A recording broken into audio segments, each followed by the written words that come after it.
वंदे मातरम। आप सभी का नेटवर्क 10 में स्वागत है। मैं हूं संजय गिरी गोस्वामी। झारखंड में चुनाव होने हैं, तो ऐसे में झारखंड के अंदर उथल पुथल होना स्वाभाविक है। मतलब कि सियासी घमासान लगातार चल रहा है।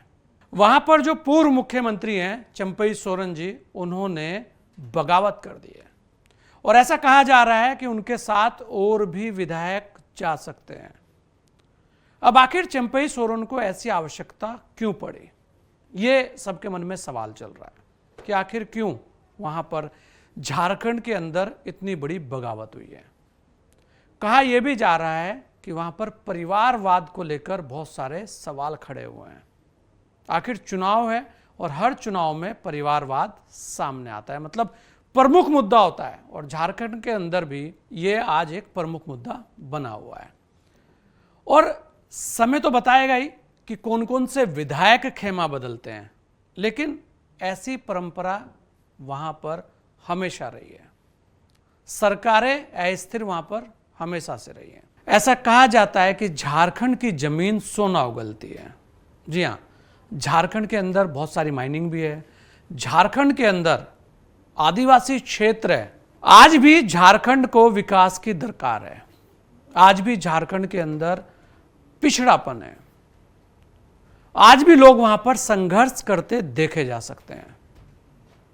झारखंड अपने आप में बड़ा ही महत्वपूर्ण प्रदेश रहा है, लेकिन राजनीति में वहां पर उलटफेर हमेशा चलते रहते हैं। कभी कोई किसी खेमे में चला जाता है, कभी कोई अपना दल बना लेता है। लेकिन विगत दिनों जब वहां के मुख्यमंत्री को जेल जाना पड़ा, तो चंपई सोरेन के सिर पर झारखंड के मुख्यमंत्री का ताज सजा। उसके बाद हेमंत सोरेन ने जब वापसी की, जेल से वापस आए, तो वो वापस मुख्यमंत्री बन गए। और तभी से अंदाजा लगाया जा रहा था कि कहीं ना कहीं चंपई सोरेन अब पाला बदल सकते हैं, और वही स्थिति देखने में आई।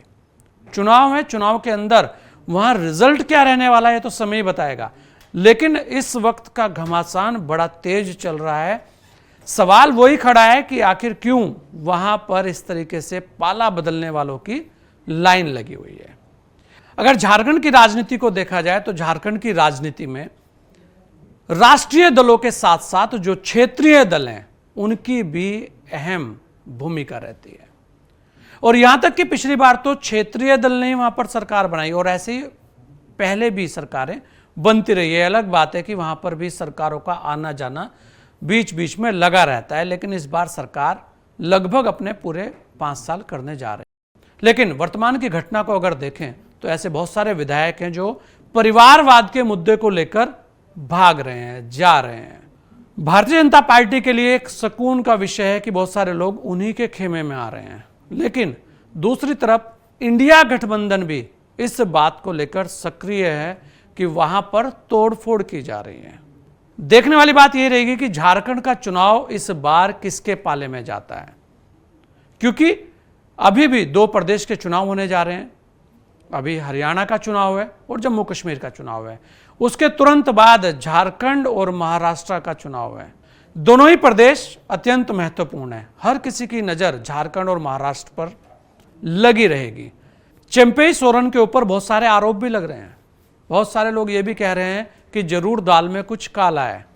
लेकिन चंपई सोरेन के जो ट्वीट पर अगर आप जाएं तो उन्होंने जो लिखा है, कहा है कि मेरे पास 3 ही ऑप्शन थे, और वास्तव में स्थितियां कभी कभी राजनीति में बड़ी पेचीदा हो जाती है। तब आपको कुछ ना कुछ निर्णय लेना पड़ता है। राजनीति करनी है तो निर्णय तो लेने ही पड़ेंगे। यह अलग बात है कि चंपई सोरेन के निर्णय को लेकर बहुत सारे लोग सवाल भी कर रहे हैं। अगर भारतीय जनता पार्टी सत्ता पर काबिज होती है तो इसी निर्णय को लेकर बहुत सारे लोगों के मुंह पर ताला भी लग जाएगा। देखने वाला समय यही रहेगा कि आखिर झारखंड की राजनीति में और कौन से उलटफेर होने बाकी है। यह तो समय ही बताएगा कि भारतीय जनता पार्टी झारखंड की सत्ता पर काबिज रहेगी या हेमंत सोरेन का जादू वापस चलेगा। लेकिन बीते दिनों जो झारखंड के अंदर हो रहा है, उससे ये बात तो साफ है कि आने वाले दिनों में झारखंड की राजनीति में बहुत कुछ उलटफेर होने बाकी है। लेकिन सवाल सबके मन में यह है कि आखिर क्यों ऐसा हो रहा है। अपनी राय अवश्य हमें दीजिएगा, कमेंट्स बॉक्स में लिखिएगा कि आप क्या सोचते हैं झारखंड की राजनीति को लेकर।